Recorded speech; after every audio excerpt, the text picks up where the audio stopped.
I cannot believe that more people are not talking about Jillian Michaels' appearance on Real Time with Bill Maher on Friday. I even searched TikTok. I didn't see anything. I know that they're suppressing views right now, but still. I don't know why the light always has to reflect off my giant forehead. But anyway, we're moving forward. But speaking of big, she does have a pretty big platform. And this interview was ridiculous. So there are going to be people, of course, that are going to be like, who cares? It's Boomer Maher. Like, okay, yeah, but it's going to get clipped and put on her Instagram, and a lot of people who are impressionable are going to see it and believe it. I really hope that anybody that sees this, that is struggling with ED issues, or are taking any GLP-1 medications, I just hope you hear me when I say, I am a millennial, so I was around when she was coming up and was popular on The Biggest Loser and came out with her books, and I fell for all that shit, okay? Like, I feel like so many people don't even understand how much damage was done to us millennials because of health advice and the kinds of statements that came from people like this. So let's deconstruct. It's not easy to talk about health. If people, they want to be healthy in theory, but when you talk about it, it gets personal.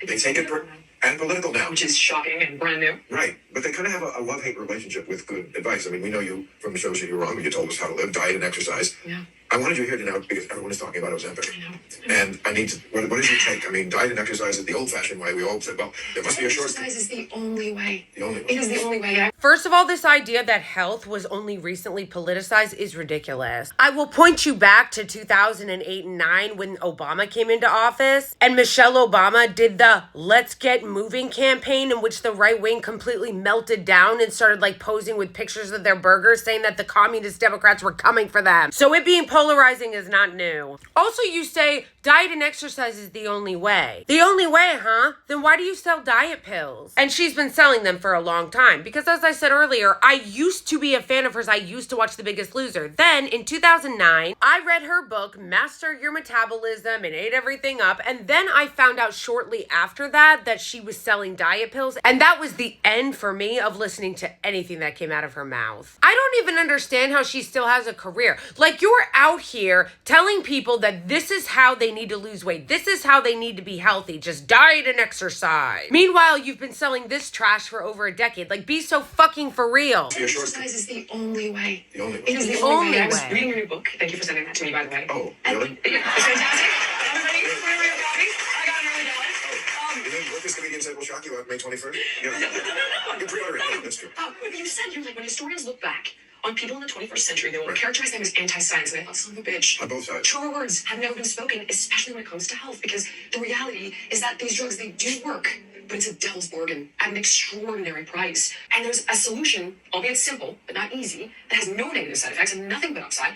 And it's about eating a little bit less and moving a little Okay, bit. but what you're saying is not something like Okay, pause. If you didn't hear what she said diet and exercise is the only way. You want to talk about being anti-science? The only way. There have been a lot of studies that have come out over the last 15 years that have disproven that claim. No, okay, so not only does she say that that's the only way, but then she goes on to go, oh my gosh, okay, so maybe they work, but it is a devil's bargain. What?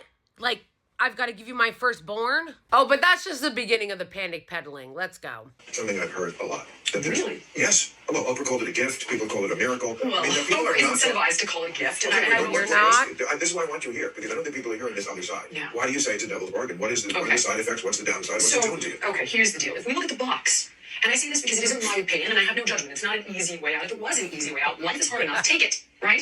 So the side effects alone, 50% of the people that take it will experience nausea, vomiting, constipation, and a lot of people will get off of it because they can't tolerate those side effects. Now, beyond that, there's pancreatitis, kidney failure, and it's like, oh, it's Right, good. right. You're saying it's causing those pancreatitis? Those are kidney side failure? effects on the box. How much? Okay, What you have a 400% increased chance of pancreatitis from taking this drug.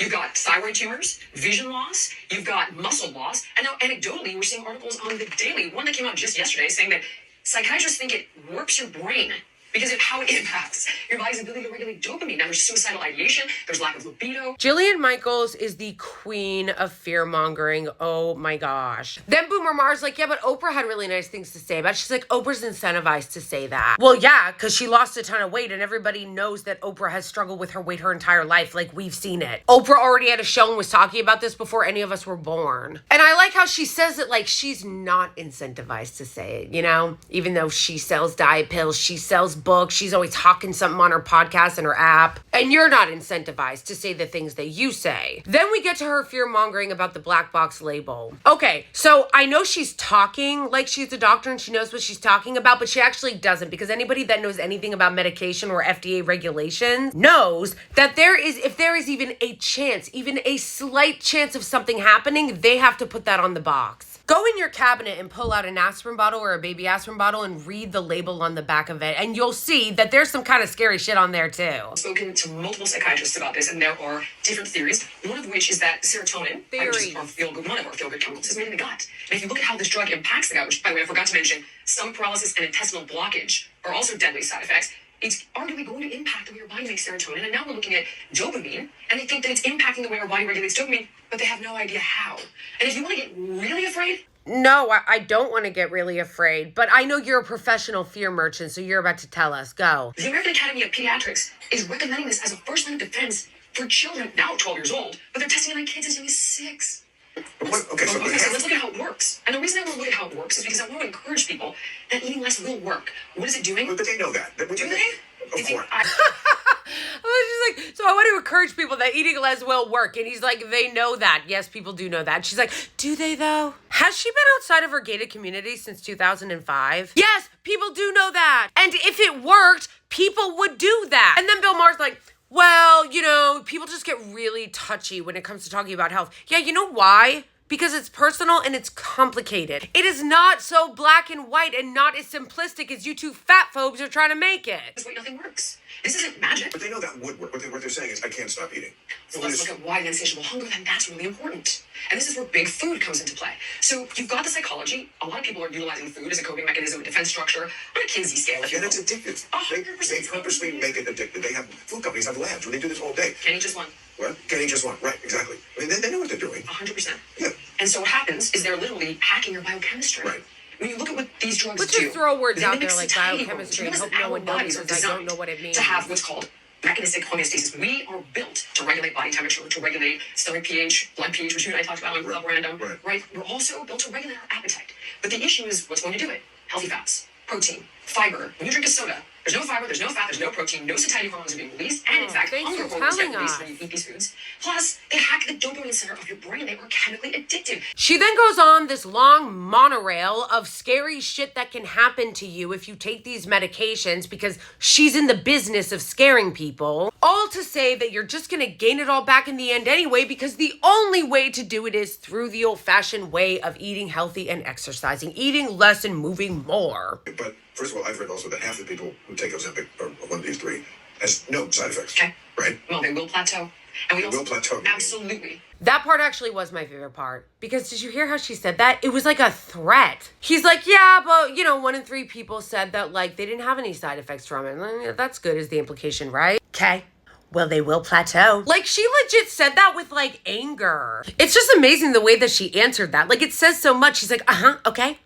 Well, they're gonna plateau. Was that just information or was that a threat? It kind of sounded like a threat. And plateauing happens on any weight loss journey. It doesn't matter if you are taking prescribed medication or not. Again, you should know this as you worked on the show where this happened to patients all the time. And then he correctly says, yes, there are a lot of people who say, I know how to do that. I just can't. That is something I've struggled with my whole adult life. And then, of course, she pivots to, oh, yeah, that's where big food comes in. Again, Jill, we've already known about big food for a very long time and big pharma. This is not new information. But her solution to that is just eat less, move more, and go get a psychiatrist to help you through your issues if you are still struggling with this. But it's a trade-off is what I'm saying. And people, what's wrong with saying, look, I'm going to eat. I just know I am. I've tried everything. It's not going to happen. This is the least bad option because otherwise I'm going to have a heart attack. Okay. Otherwise I'm going to have high cholesterol and all the other things that you can get. I would play that out with you all the way to the part where the drug stops working.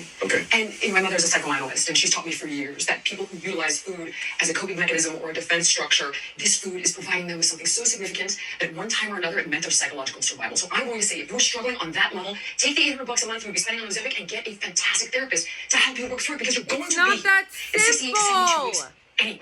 And now you're all the way behind the eight ball. You think it's about, it's in the mind. You think you can cure this in the mind. You said therapist. Well, I think that it's twofold. So, Well, some I'm companies just are gonna absolutely say working shit. you on a physiological level. They're also exploiting your psychological hungers. And the truth of the matter is that there's so much shame around this because people who are Because overweight of people or like obese you. I got news for you, lady. Many of us have been in therapy for a very long time. And I encourage people to go to therapy and to get a psychiatrist. I also have seen a psychiatrist for years. But you know what it turns out? It's not that simple. But she thinks you're stupid. She thinks if she throws around terms like blood pH and mind-gut connection that you're going to be like, oh, wow, you know what? She must be onto something even though she has absolutely no credentials and is not a certified nutritionist or doctor. I like how she talks like in all these terms so that you'll believe that what she's saying has more credibility. Like, you know, the biochemistry and it's biohacking your brain and metabolism. At every turn in this interview, she turns the fearmonger dial up. Like every single time he even does a little bit of pushback, which isn't much because as he said himself, he largely agrees with her. She's like, oh my gosh, did I not scare you enough the first time? I'm not doing my job. Crank. And for many people, yes, it is about the least bad option. With any medication that you take, it is a weighing of the pros and cons. And for many people, the pros of being on a GLP-1 outweigh the cons, especially if they are dealing with things like diabetes or really high blood pressure. Every single study illustrates that between weeks 68 and 72, the drug stops working. Build a tolerance to it. So it becomes inevitable that you'll have to figure this out organically anyway. And in addition, we really don't know what this looks like in perpetuity, Bill. People cannot get off of it. And when they do, all of the Right, you have to meta-analysis... be on it for life, For right? life. You will get it all back and then some. It's yo-yo dieting on crack. Oh, hi. All the contestants that were ever on The Biggest Loser would like a word. On average, participants regained 70% of the weight that they had lost. 6 years after The Biggest Loser, metabolism is slower and weight is back up. There have been countless articles and studies done on how The Biggest Loser, the show she became famous from by doing it the natural way, the people mostly gained all the weight back. The same shit that she's trying to scare you about now when it comes to GLP-1s. Furthermore, I would like to remind everybody and tell those who don't know that she has no professional credentials to be speaking on this. She is not a psychiatrist. She's not a scientist. She's not a doctor. She's not a specialist. She's not even an MD. She has a personal trainer, businesswoman, and media personality. Oh, an author, you know, of course. She quite literally has no qualifications to be telling you exactly how your body works. She has zero qualifications to be talking about GLP-1s, and she has zero qualifications about talking about how your brain and metabolism and serotonin work. Do you see scientist? Do you see doctor? Friends, this is all marketing. The condescension in this interview is just so nauseating. These people are so incredibly out of touch. And it's one thing to have Boomer Maher, who is already like an old man who thinks that he knows everything and has been rich for way too long. So he's never challenged on anything that he says, and he makes sure he doesn't invite guests on that'll challenge him. But then to double that up with her all condescending, being like, listen, here's what you need to know about big food. First of all, you're like 20 years too late on that. All of us watched Fooding back in like 2005. Second of all, this idea that it is only big food and big pharma that is a problem, as if it's just black and white, as if there aren't amazing medical breakthroughs that the scientific community makes all the time, and as if the wellness industry, the all-natural industry, is not a ridiculous like trillion-dollar industry that also uses people's fear of food to make billions and billions of dollars off of them by fear-mongering about said food and pharmaceutical industry. Also, if you're gonna come out here and do the tap dance of, didn't you look at the box, all these things, blah, blah, blah, you should probably be up to date with the latest science, because that whole thing about all the muscle loss being unique to GLP-1s has already been debunked. I guess I shouldn't expect anything better from her, though, because all of her talking points are from the 90s. It's just all literally so 90s. One of my favorite parts where he asked about the numbers and she's like, 400%, 700%, 1,000%, 7 bajillion double dog dare you percent. But also anecdotally. No. You don't get to come out here and be all, I've got the facts, I've got the warnings, and then start talking about anecdotes. No, what are the facts, Jack? She doesn't have those facts, but she does have a lot of anecdotes to freak you the fuck out. And you better believe her and you better get scared because she's using fancy words like biohack. Do Do not let any of these Muppets stuck in 2005 scare you into not speaking to your doctor about something that may actually help you. And please, when it comes to health advice, and I understand the fear of just seeking it from doctors because of the fear of big pharma or big food, something I totally relate to and went through for years. But remember that a lot of these so-called health gurus